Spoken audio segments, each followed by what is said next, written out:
abusia micha na mo akwa baso ko samra ye be media GH so abusia honorable Armah Buah elembele constituency omo MP abusia ye be kaya odinsembia de tudwa ewo eye parliament abrana His Excellency former President Addø did the last State of the Nation's address at Tujam about Bontin ebe kansen bi say enkofo yehu omo enen ochina yehu omo biem sase mo yokan ye abusua no kotu bible no e de abufu kase pa e de ba ye mame Rebecca asori gina ye na se okun akoden e de ama eye nukura no o kire se ya de Armah Buah empacho abusua Armah Buah akopiem ewo eye veterans no kopiem ewo eye veterans no manebo ane echemu chese eyade a ode a chopa kese ade akoma eye His Excellency former President Addø ana ema resi no amanebo ane echemu echese ye papa allegedly wa reject eye Armah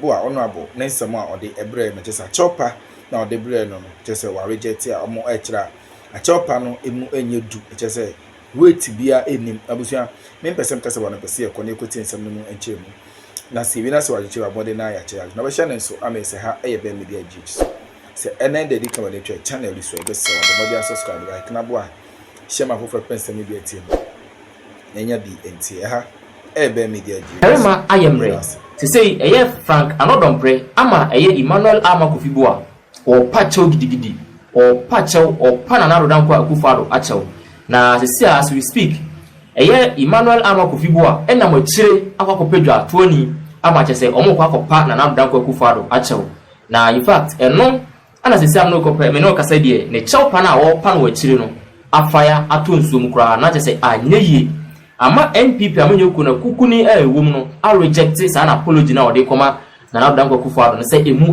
ha because ensema o kache na nadan kwa akufado at the last State of the Nation's address no ewo parliament no na chese eni enyan because ultimate kan link no etu ekoti bible e de ne ka kire Ghana for say e ya time for you hu ne ye hu biwa na chese o pe a kire sen ba ene okotena vetting committee no anim no o say nensem o kan bi enu ho a na o share that say o de kan e de disrespecting na Addø kwa Kufuado meanwhile we hear the same thing and I would disrespecting no but how come say now we should have vetting committee there what sounds so turning one in fact why emre na me pese beje bre ni etie ni nsem no kan wo parliament wa bra na Addø kwa Kufuado e read the last State of the Nation's address no na owia ni nsem no san kan wo vetting committee nanim no ye de ato aso no ana chese ama obia ehun say yes an apology no de command na Addø kwa Kufuado a chire no ya rejected yenkoti ensem.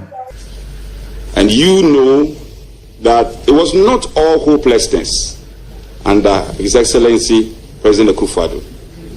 You have spoken in admission of some of the high things President Kufuado did, the free SHS and many others. Sitting in this chair now, the benefit of hindsight and reflecting deeply, would you say that these words were harsh on the outgoing president, and when you are given the opportunity, you will retract some of them in part and apologize unreservedly? Thank you, Chairman. Chairman, I have enormous respect for President Akufo-Addo, any president that will occupy this highest seat of our land, because the decisions that they are confronted are enormous and grave. And so I don't think we take that lightly at all. As deputy majority leader, I had a duty that day, and I believed, and that's what I thought, I believe those were words that resonated with the people of Ghana. Now, if there are words that came out that sounded in any way disrespectful, I regret it, because the intention was never to disrespect the president at all. It was simply to talk about the government of the day. And yes, obviously there were very good things, some things that were done that obviously we can talk about, that were right, obviously. But I was reflecting the views of the people of Ghana, who who felt that they have gone through so much hardships. And that's why the reference was to his government and not to his person. Thank you. Okay, so Please order. well, no problem. I hear your colleague cheering you. That's fine. That's fine.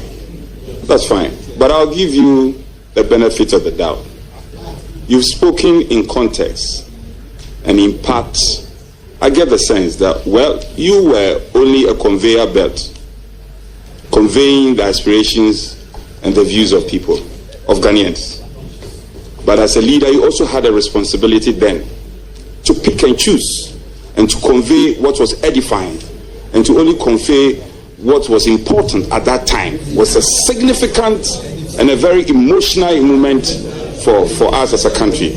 Reflecting deeper, would you say that some of your words were harsh and not acceptable? I think I've answered it very well. But words. Chairman, if there are words that can convey the exact things that I said, that in your view are better words than what I said, maybe you can give me. And then another opportunity I can use those words. Delivered. Mr. Speaker, I need to remind you that the people of Ghana have already given their verdict on the true state of the nation. And that verdict was very, very clear. Economic hardship, huge debt overhang, high youth unemployment, hopelessness, and more. And we are thanking him for this. We have come to the end of the road for what has been undoubtedly the worst government under the Fourth Republic. Round Speaker, this abysmal record was confirmed on December 7th when the people of Ghana returned the most overwhelming and emphatic vote of rejection of any government ever witnessed under the Fourth Republic. Mr. President, you will be remembered as the first president who was cushioned by the IMF when you began, and you are still being cushioned at the end of your term. Mr. President, you left something very important in your account. You left out an account of your promise to God to build him a cathedral. But Mr. President, Mr. President,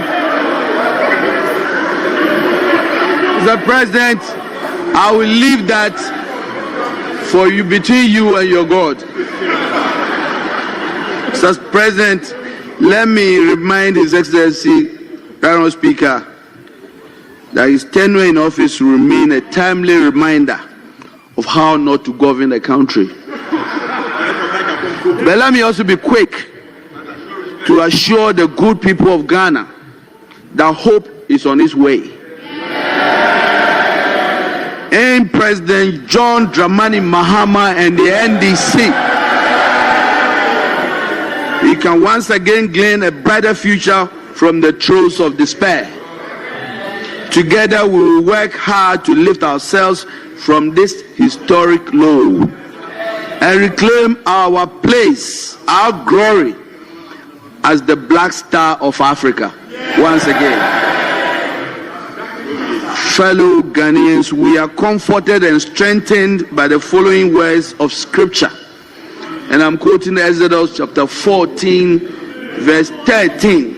And I quote, "And Moses said unto the people, Fear you not, stand still, and see the salvation of the Lord, which he will show you today. For the Egyptians whom you have seen today, you shall see them no more."